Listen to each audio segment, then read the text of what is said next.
Hello and welcome to the first lesson video of Chapter 2, Logarithms and Exponentials. Today we're going to be starting with some review of exponential functions that you first learned about in Math 1. And the title of this lesson is Growing and Shrinking. Our goal here is to calculate and review exponential change and a couple different scenarios. So we'll start off with a little bit of review. In this scenario, we have a bank account with a balance of $120 on January 1st, and we're looking at situations in which the account balance for each month at February 1, March 1, etc., forms a sequence. And a sequence is just a list of numbers that follow a pattern, if you forget. And we want to write the first three terms of each sequence. So for starters, we want to think about what these sequences mean. An arithmetic sequence is a type of list of numbers where each number can get to the next by adding or subtracting a specific set amount. For instance, an arithmetic sequence would be 1, 4, 7, 10, each one going up by 3. A geometric sequence is different because you are multiplying or dividing by the same amount each time.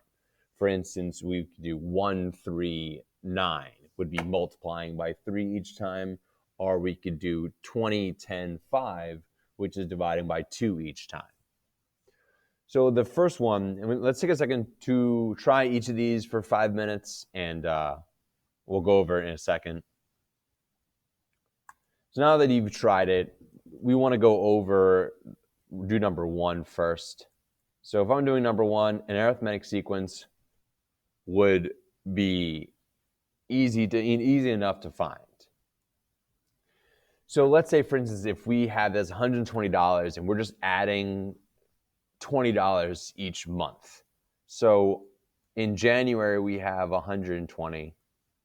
If we add 20 to that, we are at 140.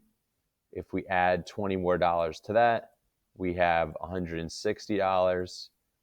And then that would be the first three numbers in the sequence. Kind of after no time has elapsed, after $20 more after the first month, $20 more after the second month, and that would continue in that same fashion. A geometric sequence is a little bit different. So for our geometric sequence, we're going to say that we're going to be getting 10% interest at the end of every month. And that's going to continue kind of through everything. So a little review here. So if you have you're adding 10% to something, you're basically adding 10% to what is 100% at that given time. So if we added 100% and 10% together, that makes 110%. So each month that passed, we have 110% of what we had before. So to make this sequence, well, we could start out with $120.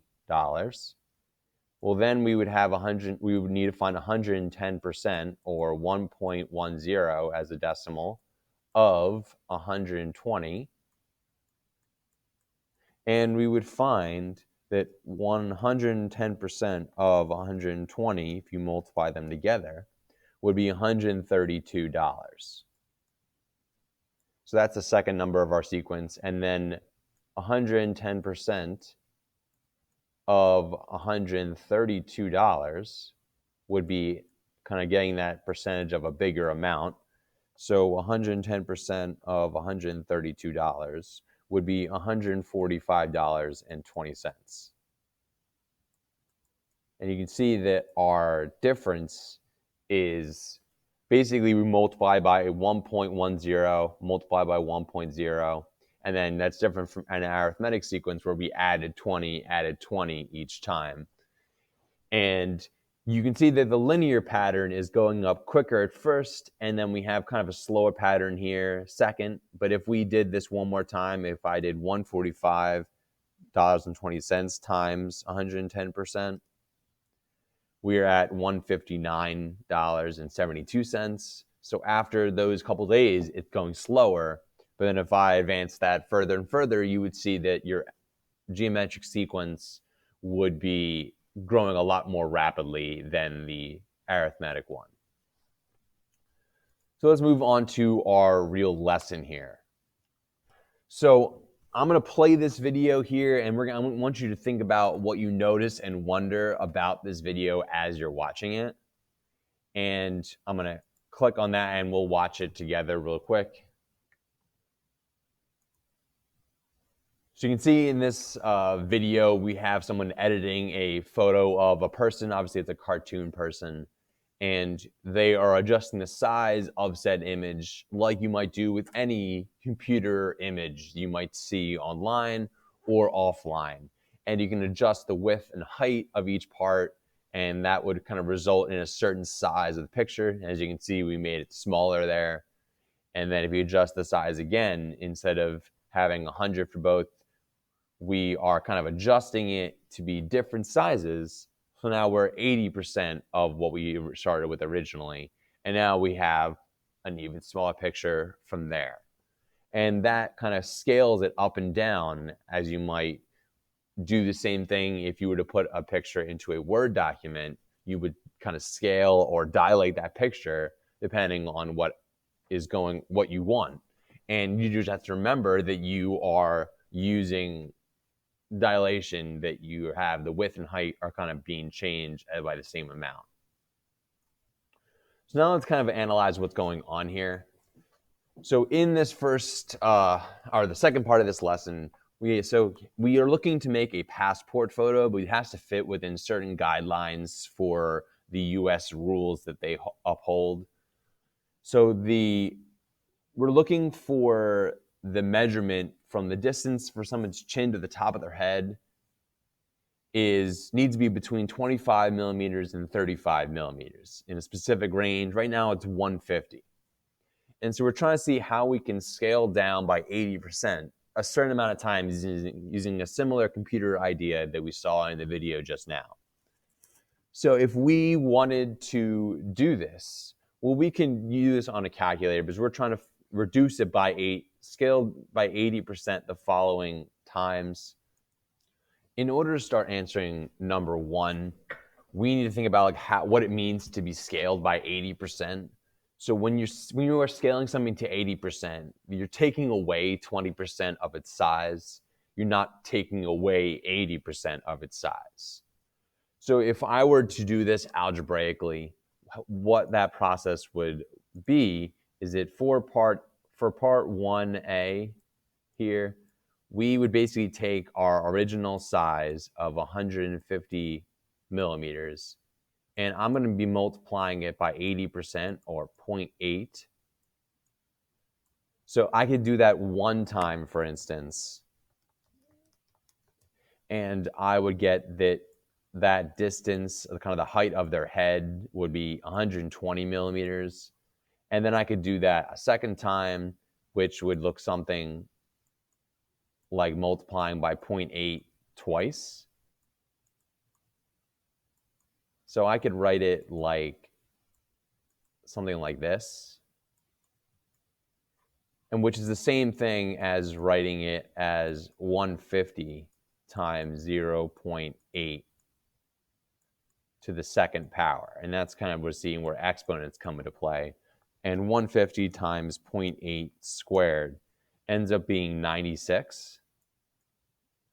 So really what we're doing for part A is doing 150 times 0.8 to the third power, which gives us an answer of about 77 millimeters for that kind of distance from their top of their head to their chin. So we're not quite in that range. So if we go to then 6, we could just use this expression that we've created here to do our 150 millimeter height of their face, and then times 80% 6 times, and we would get an answer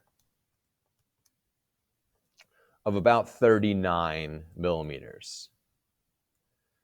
So that means that we are pretty close to being within that range. So if we wanted to answer now part 2, we can get rid of our work for part A. Well, we know our kind of functions we used over there. So now if we're doing number 2, we know that we basically have a function that is 150 millimeters times 80% a certain number of times. So it would be, that's our expression. So if I wanted to be with less than 35, well, I know that my answer for 1B was about 39 for 6 times. So if we just go one more time to 150 and then to the 7th power,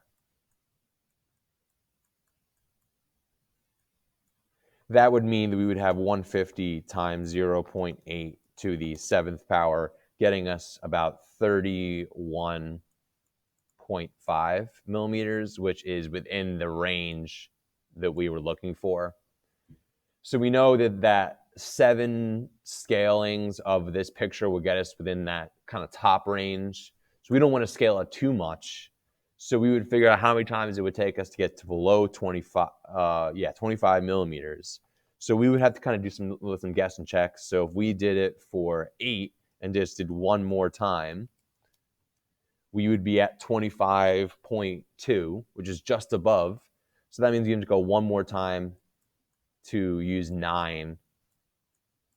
And so we would just do 150 times 80%, 9 times. And that answer would take us below 25 to about 20. So we can see we have scaled this picture 9 times, and that got us too small for the requirements for the US passport. And we've also kind of made an expression here that represents the size of a picture after a certain amount of times you've scaled it by 80% using computer software. To wrap up this idea,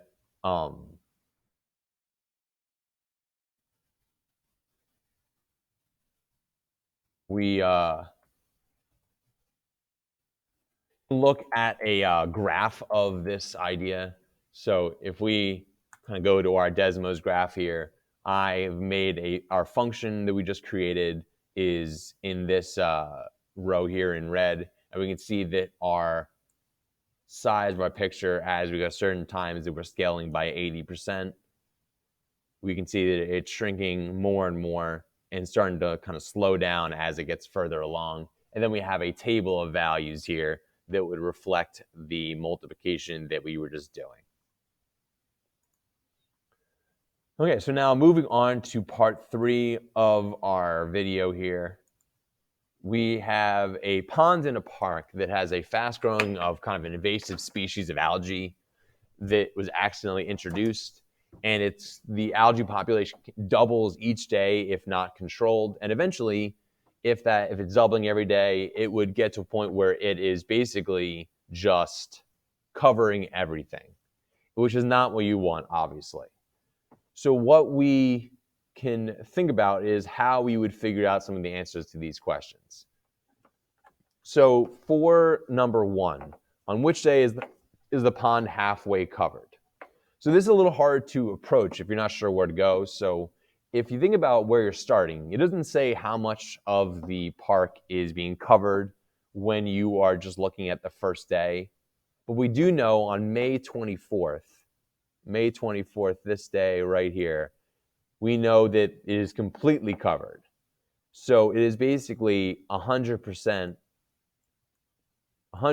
covered on May 24th. If we go off that idea, so you could even kind of draw a picture like, oh, well, everything is covered. So May 24th, you have this pond where everything is just covered in algae and there's no space at all left over. So if you compare that to one day before that, which is May 23rd. So if the algae is doubling after every day going forwards in times, you could also use that to think that the algae is kind of halving if you're going backwards in time. So if we have May 24th, the 23rd, well, that would mean that if it would be half of the pond. If it's doubling every day, if you're on the 23rd and you're doubling half the pond covered, the whole pond would then be covered by algae. So kind of thinking backwards and going by half instead of doubling, we can figure out the one day before the 24th. it would be halfway covered. Part 2 says that on May 18th that she visited the park, and the park caretaker will be completely covered in less than a week. Claire thinks that they might be mistaken. Why might you find the caretaker's claim hard to believe? If we think about why this might be hard to believe that from on May 18th it'll be completely covered within a week, which would be past May 24th, we had to think about working backwards. So let's look at go back to Desmos. So we basically said that 0 days left would be the 24th, and we have 100% of everything covered. So if we kind of work backwards, so 1 day before that, the May 23rd, well, that's 50% covered. 2 days before, that's 25% covered. And we could figure out this idea of working backwards to the 18th is if we had 3 days before, that would be 12.5%. 4 days before would be about 6.25% of the pond. 5 days before, it would be about 3.125 covered. And then 6 days, that would be about 1.56% covered. So that 6th day, that would be 6 days before May 24th, and that would put us at May 18th. So essentially, we have figured out that on May 18th, we have about 1.56% of it covered. And that might make it unbelievable to a person that within 6 days after that, or within a week after that, the whole thing would be covered because the algae is advancing so quickly. So now moving to 3, what fraction of the area of the pond was covered by the algae initially on May 12th? Explain or show your reasoning.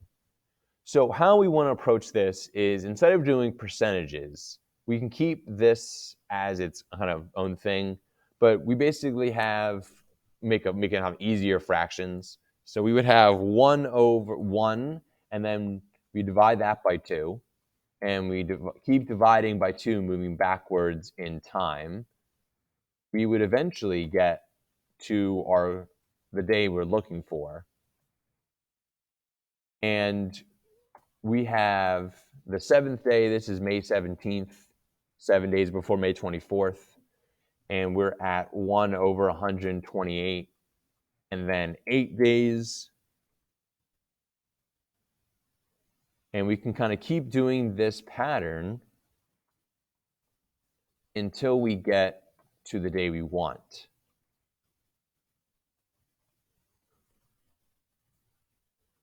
And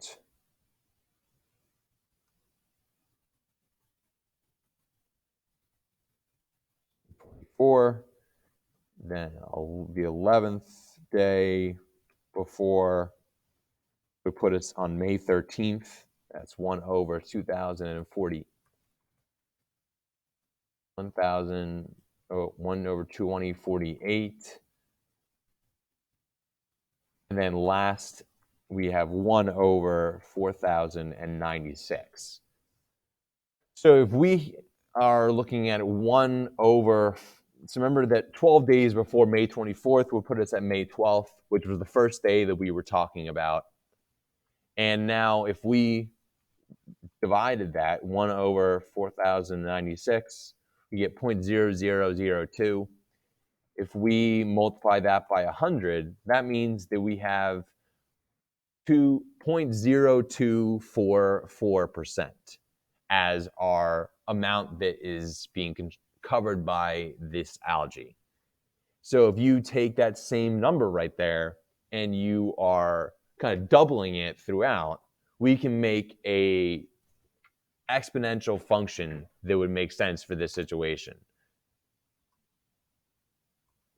So now that we have kind of figured that number out, if we look at the Desmos graph that I have here, so we figured out using that table that we have about 0.0244% of the pond covered by algae on May 12th by working backwards from May 24th.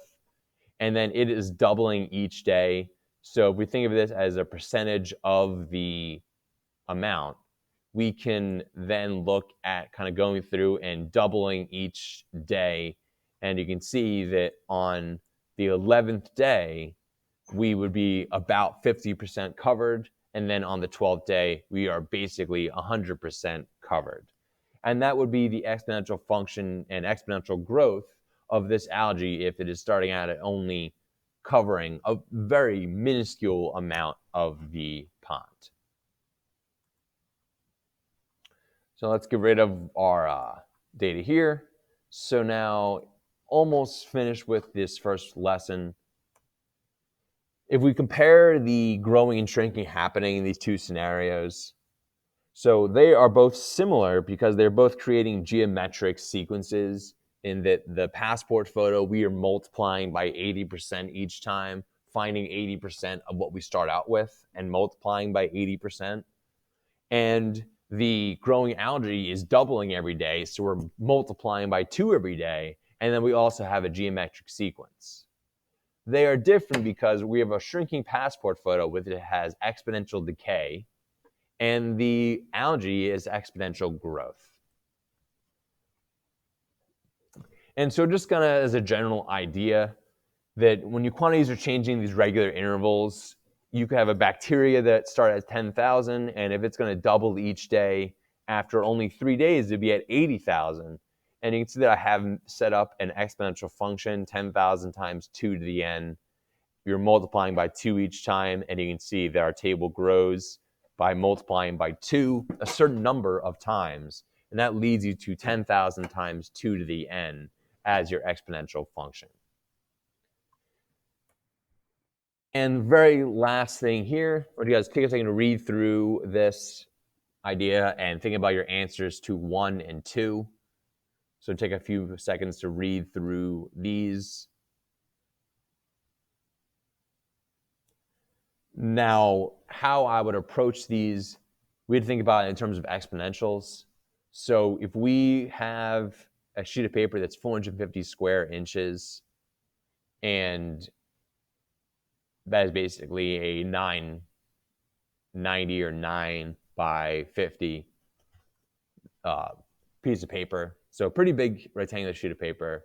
And then Han believes that after 2 rounds of folding, the visible area of the folded paper will be 150 square inches, or 1/3 of the original. Do you agree? I would disagree with this. And simply, you could find it by just doing 450 times 1/3 a certain number of times. Well, if we did it only one time, well, that would be 150.